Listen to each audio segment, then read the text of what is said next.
What's up, everybody? Dog 985. There's levels to this. All right, guys. I'm in a hotel right now because I'm traveling on a business trip. Gotta thank my Lord and Savior Jesus Christ for the opportunity to even have a job. I'm going to be streaming using the hotel's Wi-Fi. So let's see what disaster this caused. Yeah, yeah. The lighting, I guess, is not too horrible, but yeah, let's get on with the video. Y'all know I don't really like to waste your time. This is a live stream, by the way. I'm live streaming on Twitch. It just makes it easier to convert this to a video. All right, so here we go. Y'all see the title. Before y'all get angry with me, especially the console players that have been watching my channel for a while, I want you to understand this. The grass is not always greener on the other side. Regardless of what any person that is gaming on PC wants to tell you, I have nothing to gain. I have nothing to lose either, but I have nothing to gain by telling you to go to PC. But I have to be honest with you. The grass is not always greener on the other side. What I mean by that is that I don't care what anybody tells you. You hop over to PC, there is a learning curve. Just is what it is. I've been gaming on PC now since, like, really truly gaming on PC since probably like April. And there's still so much that I don't know. And the more I learn, the more I know. Whenever I load up a game, being 100% honest with you, whenever I load up a game, the first thing I do is I gotta go see what graphic settings the game wants to run at, what resolution the game wants to run at, all that other stuff. Things that on the console side, the most I did was make sure that it was in performance mode. Being honest with you. Now, this is the reason why I had to do that with my desktop PC and why you don't have to do that. And this is why, depending on what type of PC you get, really matters as well. Okay, this is why you don't have to do that necessarily with other PC devices, and I'm gonna talk about those as well. Okay, I guess maybe I should go back and talk to you guys this way. If you're trying to go PC to replace your console, that's it. If you're trying to go PC to replace the console experience, then the grass is not greener on the other side for sure. Then there's different issues that you're gonna have to deal with, because that means that you're grabbing a PC and you're connecting it to a TV, which then means that you're gonna have to be using peripherals maybe that are not as comfortable as like what I'm doing right now. Like right now, I'm shooting this video, or I'm doing this live stream on my gaming laptop, so it's real easy for me to go ahead and just type whatever I want to type and do what I got to do, and my mouse is right here, so I can maneuver really easily. Like this is an ideal situation to game on PC, meaning on a desk. I'm at a desk, I'm with a chair. This is the ideal scenario to game on a PC.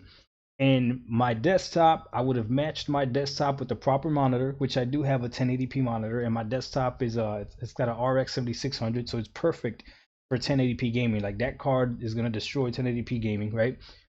And if I would have used my desktop that way, then perhaps my gaming experience would have been um my opinion for PC would have been different, right? I wouldn't have seen all the I don't want to say issues, all the little annoyances here and there. Again, I'm being honest. Every single time I load up a game, I go into the settings. Now you could view that as a negative, or you could view that as a positive. For those of you that want to use it as a negative, you're gonna be like, I just play the game, I just play whatever the case may be, right? If you want to use it as a positive, this is what you can do. Whatever game you're playing, you can tailor it however you want. If it's a game that I don't care how many frames I'm getting, I'm gonna push that graphics card, throw up all the bells and whistles that I can for my graphics card, and I'm gonna play that game that way. If it's a game where I do want the performance, where I do want the reaction time, where I do care about how smooth it looks, then I could go in there and I can adjust it as well. So I don't have a performance and fidelity mode on PC. I have a whatever the heck I want mode. I can put it on whatever the heck I want and play the game that way, right?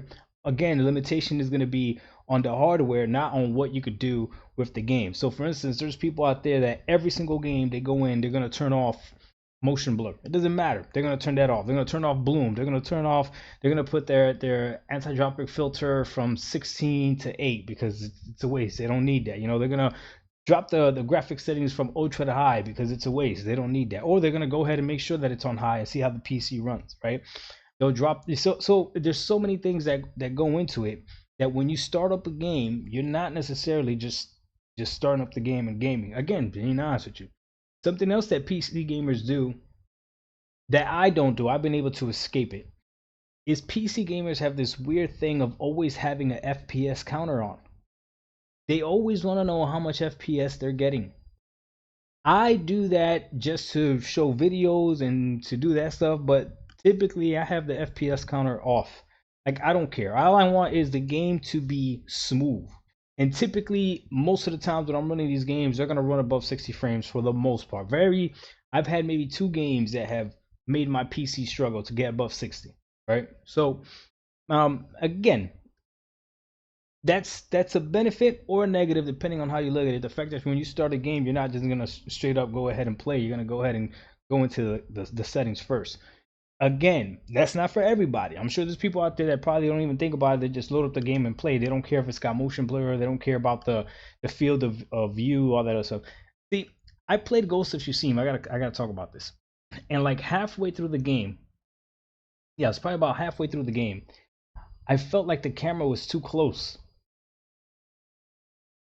And then I thought about it. I was like, wait a minute, I'm on PC. Let me just see if there's a field of view slider. And sure enough, there was. And I was able to back up the camera. Now, I don't know if you could do that on PlayStation or not. I don't know.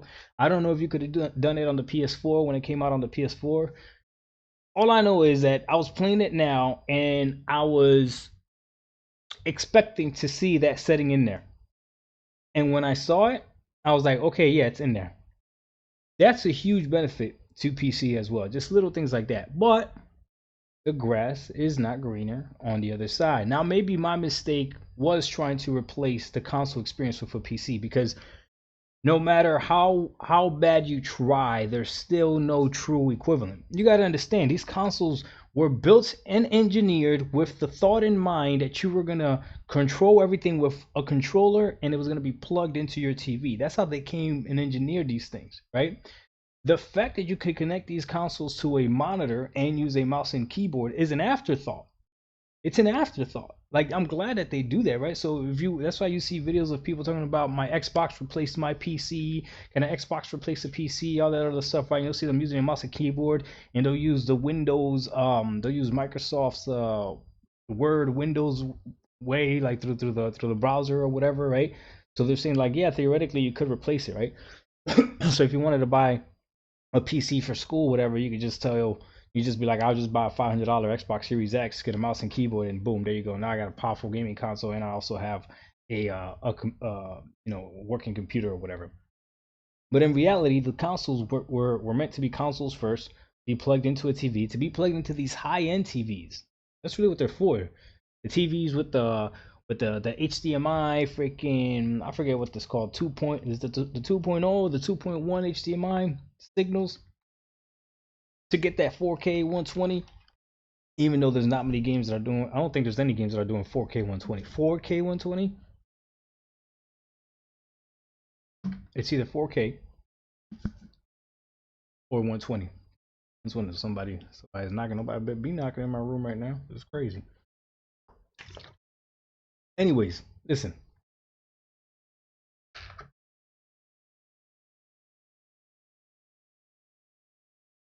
Pairing the PC that you get to the right screen is going to help alleviate a lot of different issues. And now I'm going to get to the point where, man, the benefits of moving to PC are incredible. And it's not just for people that game a lot or people that don't game a lot, or people that don't game a lot. It's literally for anybody. Because With a PC, especially today, there's so many different options. So you can have the handheld PC, which means if you don't really are stuck for space, if you really don't have a lot of time, if there's you're on the go, you only got lunch breaks to play your games, whatever, these things are available. This is just one of them. But in reality, there's a lot of different ones. There's the Steam Deck, that's a gaming PC. There's the Lenovo Legion Go or the AO Neos. There's two ROG Allies. These things are phenomenal, and because they're a PC, the amount of games that you could play on them are out of this world. And in today's day and age, both Microsoft and Sony are playing nice with the PC platform. So you could literally pick one of these up and you automatically, instantly have more access to game than someone that only has one console. That's insane. Think about it. More access, that's impressive. Now, this is an option, okay? And beautiful thing about this, it comes with the controller, so it's already meant to work that way. And it also comes with the screen. It's already meant to work with the screen. So when you load up a game, literally it'll figure out what graphic settings it's going to have depending on the hardware. The game will figure it out. And you don't have to worry about resolution or anything like that because it's going to put it at native or whatever you set the Ally X the Ally to run at. So that's a really quick, easy solution to get into PC gaming. The second one, which I think is probably gonna do PC gaming the most justice without going full desktop setup, a monitor, peripherals, all that other stuff, is gonna be what I got in front of me right now. My gaming laptop. The thing with the gaming laptop is this though. You're going to pay for its portability and you're going to pay for its size. So they are going to be expensive. My gaming laptop was $1,500. It's got an i9, I think it's 10th gen i9, and it's got a mobile 4070 in it, RX 4070 in it. Which again, you can't compare it to the desktop 4070 because it's not going to pull the same amount of power. It's not going to be able to get rid of heat the same way. So it does not perform the same way. The desktop 4070 blows the freaking mobile 4070 out of the water. Like there's definitely a difference between the two graphics cards. You can mostly compare it to like the last gen. So like a 3070. In certain scenarios, if you're looking at 3070 with 12 gigabytes of VRAM, probably not. But it's still a pretty good laptop.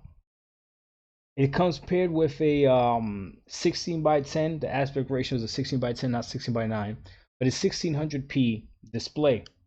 So at 15 inches, 1600p is extremely sharp. The screen is extremely color accurate, okay? And this monitor has 144 hertz with VRR, FreeSync, all that other stuff in it. So when I run a game on my gaming laptop, okay, it's the same thing as if I was to run it on this. I don't have to adjust anything. I could just run the game. I don't have to worry about resolutions or anything like that. But I always do because I'm gonna want the faster frames, the faster response time, all that other stuff, right? But the gaming laptop, now that I'm over here on this business trip,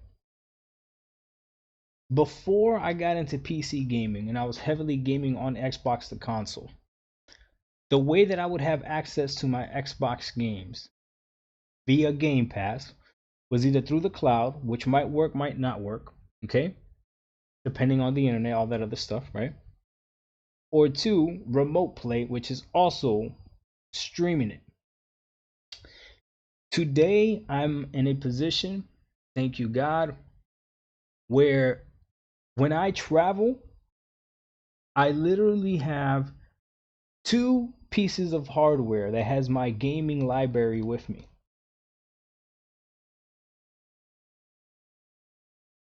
Let me say that again. When I travel, I have two pieces of hardware that has my gaming library with me. And why does that matter? Well, this is why. Because when I'm playing with this, I'm compromising. When I'm playing with the Asus ROG Ally, I'm compromising some things because obviously it's not as powerful as my desktop, right? And it's not as powerful as my laptop, but I can take it anywhere. So for instance, tonight I'll go ahead and be playing a little bit of Call of Duty, and then right before I go to bed, I'll have this next to the bed in the hotel room. And if I'm still not too tired, I might load up some Call of Duty on this too and play it on this until I fall asleep. Not multiplayer. I would never play multiplayer on this. I'm talking about the campaign until I beat it. I should probably beat it tonight. But and then after that, I'm gonna be playing Dead Space. You know how nice it's gonna be to be playing Dead Space in bed with the lights off, with headphones on like this. What? What? I'm gonna be under the covers, just bro. It's gonna be ridiculous. But that's the compromise, right? The graphics ain't gonna be as great, but again, because the screen is so small, it still looks sharp. I have yet to play a game on this that does not look good, even at low settings. You don't gotta believe me. You don't gotta believe me, but just ask somebody in the chat. You're gonna see, right? But then we have things like the gaming laptop with again a 15-inch 14 1600p display, 16 by 10 aspect ratio, an i9, and a mobile 4070 in it. Bro, I throw games at this thing and it's a monster, and I do not feel like I'm compromising at all, and I could take it everywhere with me. I take all my games with me. Back home on my TV, I got the desktop set up to the 4K TV, which means every single game that I'm playing, I'm either upscaling to 1440p or I'm upscaling to 4K, depending what type of game it is. And if it's a really old game, I'll play it natively at 4K because the graphics card can do that. But I am now part of the PC ecosystem. And like I told you guys earlier in the video, even though the grass is not greener on this side, because there are other things that I got to deal with and tinker with and all that other stuff, guys, I would not trade it for the world.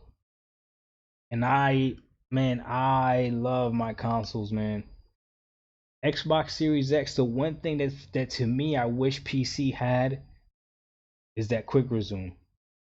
That man, if PC figures out a way to get quick resume, like real quick resume, like quick resume on the Xbox Series X. I heard PlayStation just got rid of it, like they gave up on it, like they couldn't afford it. It was too much money or something. They're losing business. Selling consoles is not enough, so they had to get rid of a feature that they were gonna support that helped them save a few pennies. That's what I heard. I don't know if it's true or not. Y'all let me know. But yeah, this is different. Being on the PC ecosystem like this is different. Now I don't have a desk set up with a desktop and a monitor and all that stuff, but then again, my gaming laptop could achieve that for me. So what do you do if you want to hop on over to PC gaming? Well, here's the one problem with PC gaming. PC gamers are going to tell you that PC gaming is affordable. Okay? It's not. It's affordable with a compromise. Again, I have nothing to lie to you. I have no reason to lie. It's affordable with a compromise. I would say spend a decent amount of money, but figure out first what it is that you want. That's the right answer. And make sure that is what I want. Don't make the mistake that I made. I thought that I only wanted high frames. I thought that I was okay at 1080p high frames. Again, I've told the story plenty of times, but it's a cautionary tale. Until I got to experience high resolution high frames. Now I'm like, why not? Why should I not have it all? You know what I mean? And I should have known better because my laptop is a monster, so I got to experience what it was like for a game to look nice, but it's still not a 4K full 55-inch TV. Like when you're seeing that TV run games at over 60 frames, it's an animal. It's an animal. But you guys figure out exactly what it is that you want. And if the consoles are giving you what you want, do not jump over the PC just because I'm telling you to. No, even not, just don't jump over the PC just because I'm telling you to.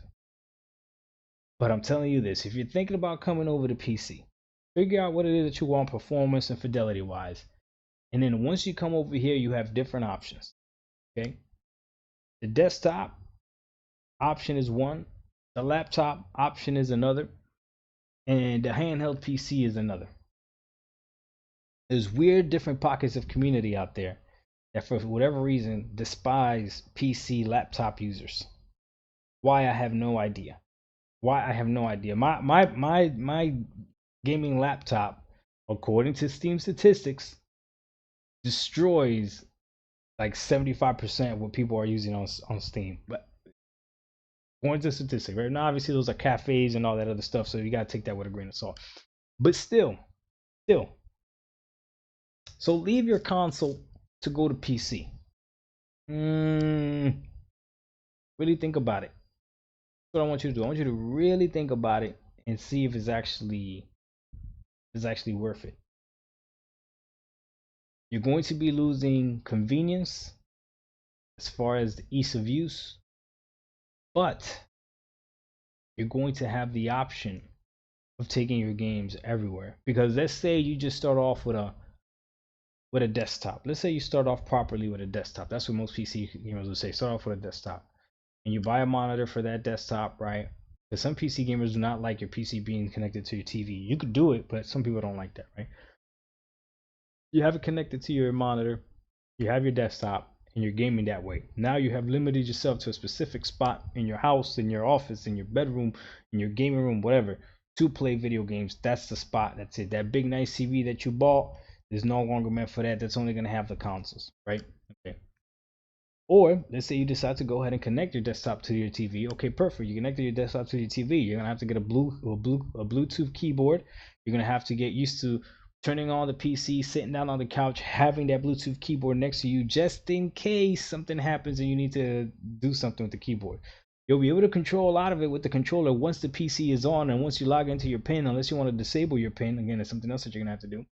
But um, but yeah, have that keyboard next to you, that Bluetooth keyboard next to you, just in case. And if you get a Bluetooth keyboard that doesn't require batteries, then you can plug it in and charge it. You'll have to charge it from time to time. And if it requires batteries, you're gonna have to go ahead and make sure you have batteries from time to time. Typically, Bluetooth keyboards last a long time, especially one with batteries. But again, that's something else you're gonna have to think about instead of the controller, right? Being honest with you. Don't hate me for being honest, okay? That's the console-like experience that they talk about. Yes, you got Steam Big Picture mode, but once you boot up, you can have the PC start with Steam Big Picture mode after you log into Windows. Okay, and you can have it. Yeah, big Steam Big Picture mode just pops up and boom, it's like the OS of Steam or whatever, right?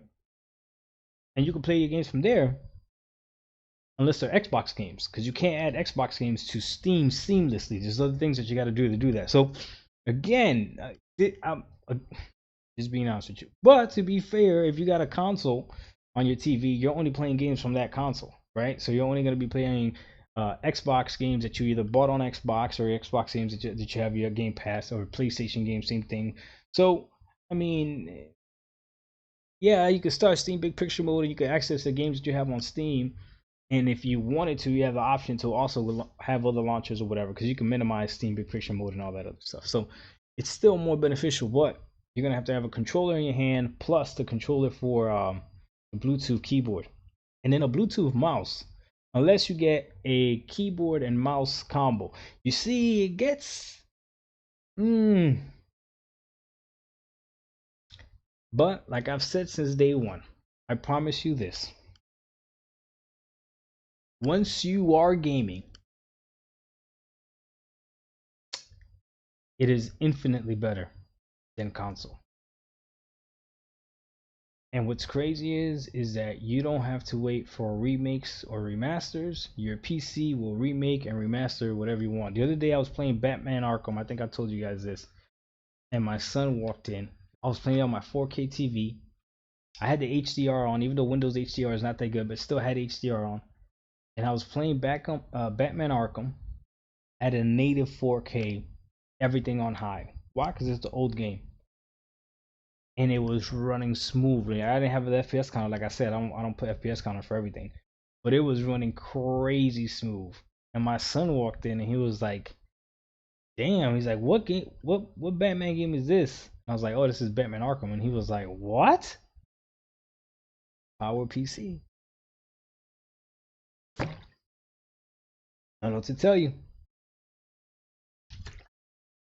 The stronger your hardware, the more you're gonna be able to enjoy that as well with all the newer games as well. But oh, hold on, let me turn this on. I'm not sponsored by them. We're not gonna do that. I'm gonna get advertisement. Ain't nobody hit me up for a sponsorship. I'm gonna pull the race card. That's why.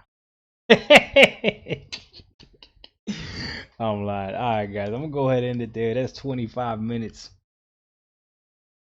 Should you leave your console to move over to PC? I don't regret doing it. Still have my Xbox and my PlayStation 5. Don't really use them. And right now, here I am sitting on this business trip with two devices, my whole catalog of games if I wish to play them, with no real compromise.